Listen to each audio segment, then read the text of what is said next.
கண்ணாடி முன்னாடி நின்று தினமும் நம்ம அழகா இருக்கோமா அப்படின்னு செக் பண்ற நம்ம என்னைக்காவது நம்ம பேசுற பேச்சு அழகா இருக்கான்னு செக் பண்ணிருக்கோமா?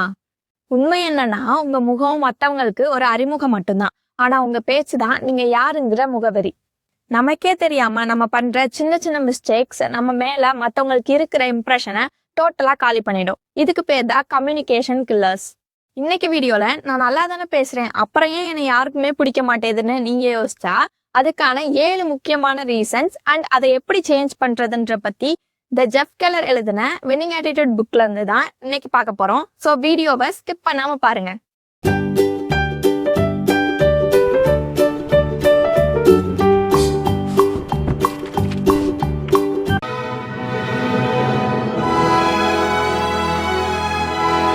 முதலாவது பெரிய தப்பு, நான் பிடிச்ச முயலுக்கு 3 கால் தான் நிக்கிறது. அதாவது ஒரு ஆர்கியூமெண்ட்ல நான் தான் வின் பண்ணுன்றதுக்காக எதிரில் இருக்கவங்கள நீ தப்புன்னு நிரூபிக்கிறது. இது நம்ம ஃப்ரெண்ட்ஸ்களுக்குள்ள சண்டை வரதை நம்ம பார்த்திருப்போம். எக்ஸாம்பிளுக்கு காலையில நல்லா தான் இருப்பாங்க, நல்லா ஃப்ரெண்ட்ஸா பேசிப்பாங்க. பட் கொஞ்ச நேரத்துல நேத்து மேட்ச் பாத்தியா அப்படின்னு ஆரம்பிக்கிற சின்ன விஷயம் நீ சப்போர்ட் பண்ற டீம் பெருசா இல்ல நான் சப்போர்ட் பண்ற டீம் பெருசான்னு சொல்லி பெரிய வாக்குவாதமா மாறி அது ஒரு சண்டேல போய் முடிஞ்சிடும். உங்களுடைய ஃப்ரெண்ட்ஸ் கூடயா இருக்கட்டும், இல்ல உங்களுடைய லைஃப் பார்ட்னரோடையா இருக்கட்டும், இல்ல உங்களுடைய ஃபேமிலி மெம்பர்ஸ் கூடயா இருக்கட்டும், ஆர்குமெண்ட் பண்ற மாதிரி ஒரு சுச்சுவேஷன் வந்தா அதை மோஸ்ட்லி அவாய்ட் பண்ணிடுங்க.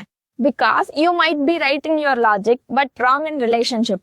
நீங்க சொல்றது உண்மையாவே சரியான தகவலா இருந்தாலும் அதை ஆக்ரோஷமா சொல்லி உங்க எதிரில் இருக்கவங்கள மட்ட தட்டினா அங்க உங்க பாயிண்ட் ஜெயிக்கலாம், ஆனா உங்க ரிலேஷன்ஷிப் தோத்துடும்.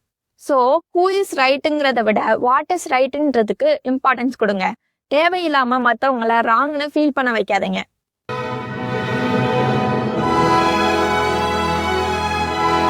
ரெண்டாவது கில்லர் நான்.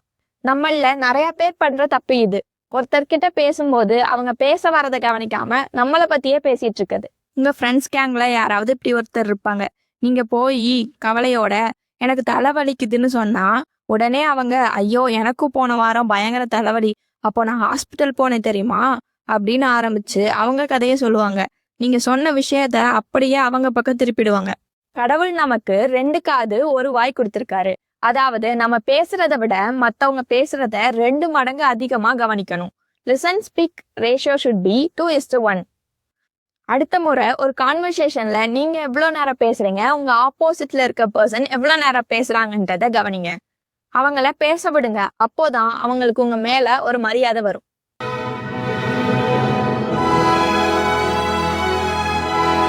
மூணாவது ரொம்ப இரிட்டேட்டிங்கான விஷயம் இன்டரப்டிங்.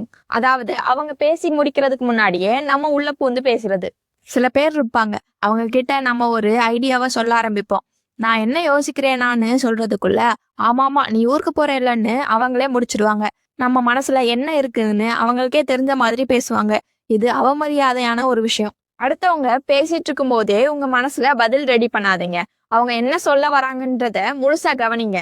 ஒரு 2 செகண்ட் கேப் விட்டு அப்புறம் நீங்க பேசுங்க. இது உங்களுக்கே ஒரு நிதானத்தை கொடுக்கும்.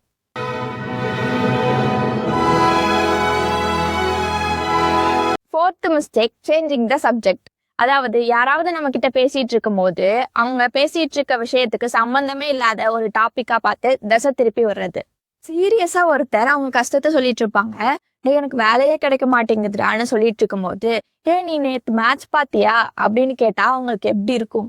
அவங்களோட உணர்வுகளுக்கு நீங்க மதிப்பே கொடுக்கலன்னு அர்த்தம். இது ரொம்ப ரூட்.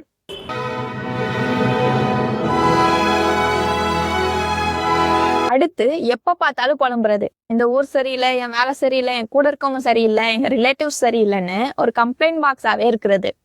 யாரும் குப்பை தொட்டி பக்கத்துல அதிக நேரம் நிக்கிறத விரும்ப மாட்டாங்க இல்லையா? அதே மாதிரிதான் எப்பவுமே நெகட்டிவான பீப்புள் கிட்ட இருந்து மக்கள் விலகதா பார்ப்பாங்க.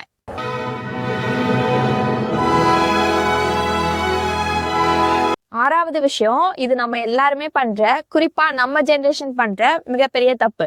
அதாவது டெக்னாலஜி இன்டர்ஃபரன்ஸ். நீங்க உங்க அம்மா கிட்டயோ பார்ட்னர் கிட்டயோ பேசிட்டு இருப்பீங்க. அப்போ டிங்னு ஒரு நோட்டிபிகேஷன் சவுண்ட் வரும். உடனே உங்க கண்ணு போனுக்கு போயிடும். அங்க ஏதோ முக்கியமான விஷயம் சொல்லிட்டு இருப்பாங்க, ஆனா உங்க கவனம் போன்ல இருக்கும். இதுக்கு பேர் தான் ஃபபிங். நீங்க சொல்லாம சொல்றீங்க, நீ பேசுறத விட என் போன்ல வந்த மெசேஜ் தான் எனக்கு முக்கியம்னு. எதிரில் இருக்க மனுஷங்களை விட அந்த டிவைஸ் ஒன்றும் முக்கியமானது இல்லை. யாராவது உங்ககிட்ட பேச வந்தா போனை திருப்பி வைங்க. இது ஒரு பெரிய மரியாதையை அவங்களுக்கு கொடுக்கும்.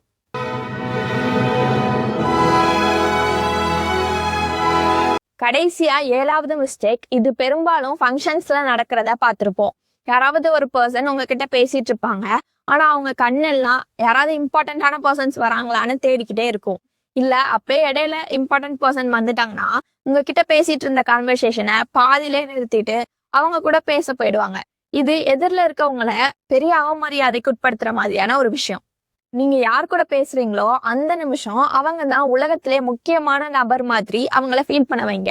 அதுதான் ஒரு சிறந்த வெற்றியாளருக்கான அடையாளம்.